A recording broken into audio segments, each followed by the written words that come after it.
एक चोर था गोवर्धन डाकू, बहुत नामी डाकू था। बिल्कुल सरल उदाहरण में तुम्हें बताया है। तो एक दिन राज कर्मचारियों ने उसका पीछा किया और वो भागा, घोड़ा भी छोड़ दिया, पैदल भागा। तो एक जगह देखा बहुत सत्संग हो रहा था, कथा हो रही थी। पंडित परशुराम जी महाराज कथा कर रहे थे, करमैती बाई के पिता।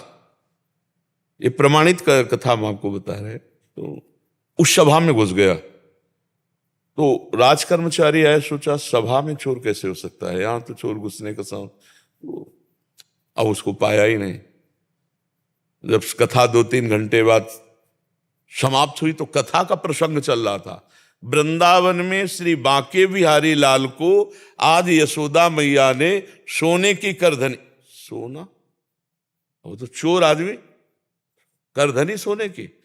भगवान श्री कृष्ण चंद्र जी को बांके बिहारी को कह के पुकार। 8 वर्ष की अवस्था है, मैया ने सोने की लकुट दी, सोने का। अरे इतना माल एक साधारण, और गाय चराने अपने सखाओं के साथ जा रहे हैं। कथा समाप्त हुई, नजदीक पहुंचा, चाकू निकाली, पंडित परशुराम जी के गले में लगाई। पता लिखो, ये जो इतना धनी बालक का वर्णन कर रहे थे, पता लिखो। उन्होंने देखा तो उनका डाकू है जो मेरा नाम सुन करके भयभीत हो जाते हैं, हमारा नाम गोवर्धन डाकू है। कहा भैया इतनी तुम्हें जल्दीबाजी क्या है? बोले पता लिखो। केवल कहा? बोले मथुरा क्षेत्र वृंदावन, बाप का नाम नंद बाबा,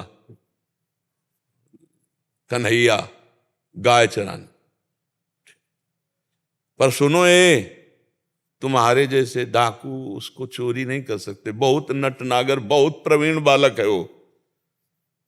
तो उन्होंने कहा तुम हमको ऐसा समझते हो, अकेले अकेले राजाओं के महलों को लूट लिया है। बोले फिर भी नहीं लूट सकते, बहुत प्रवीण है। तो उनका कसम खाता हूं, जब तक उसे लूट नहीं लूंगा तब तक पानी नहीं पीऊंगा। परशुराम जी ने सोचा भगवान की अपार कृपा इसके ऊपर, पता नहीं क्या लीला होने वाली इसके ऊपर। उन्होंने कहा सुनो, हमारी तरफ से माखन मिश्री ले लो, जब तुम्हारा बस ना चले तब माखन मिश्री उसे खवा देना। हाँ ये बात भी ठीक है, बच्चा है, फुसला के काम चल जाए तो मारना काहे को पड़ेगा। माखन मिश्री फेट में बांधी और कहा कसम खाता हूं जब तक उसे लूट नहीं लूंगा तब तक मैं पानी नहीं पीऊंगा। पर नाम क्या बताया तुमने?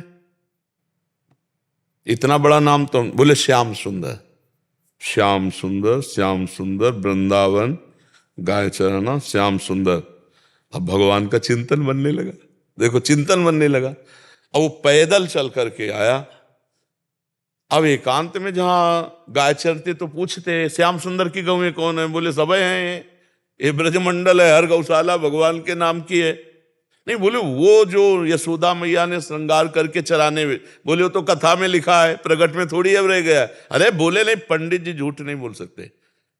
हम लोग चोर डाकू झूठ बोल सकते हैं, पंडित थोड़ी झूठ बोल सकते हैं। भगवान तो है ना, वो अपने भगवान को मतलब श्याम सुंदर है ना।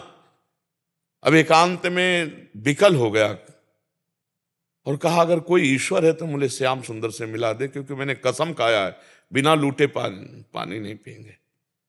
इतने में आवाज आई एक ग्वारिया पर, ए श्याम सुंदर तुम्हारी गाय इधर जा रही।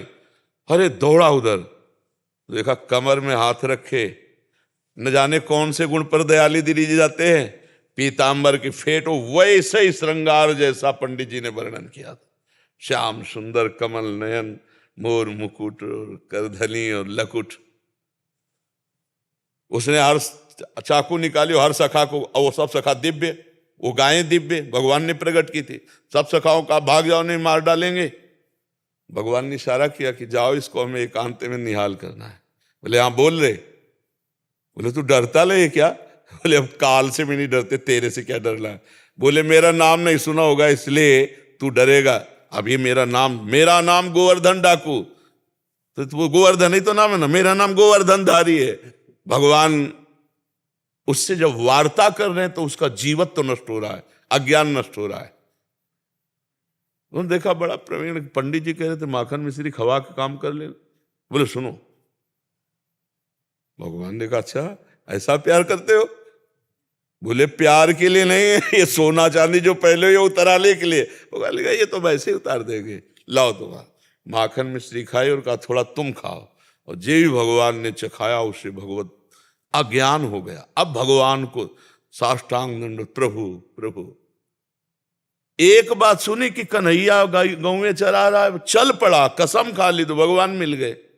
यहाँ जीवन व्यतीत हुआ जाता है, हलवा पूड़ी खा करके दिनचर्या का बैलेंस बनाते रहते हैं, तो भगवान कहाँ मिले? जब भूख प्यास सहकर केवल भगवान के दर्शन के लिए, तो भगवान उसी समय प्राप्त हो जाते हैं। हम लोग सुनते बहुत हैं, समझदार बहुत हैं, नहीं करना चाहिए ये भी जानते हैं, लेकिन भजन ना होने के कारण हम उसको उतार नहीं पाते हैं। भजन शुरू करो, अभी बात बन जाए। नाम जप करो और निश्चय करो कि मुझे इस मार्ग में चलना है, तो पापाचरण नहीं करना है, गंदी बात नहीं करनी, किसी को दुख नहीं देना, किसी का अहित नहीं करना, तो मंगल शुरू हो जाए। अभी दिव्यता आने लगे अंदर, अंदर की दिव्यता, ये बाहर शरीर का राग छूट जाता है। समझ पा रहे आप?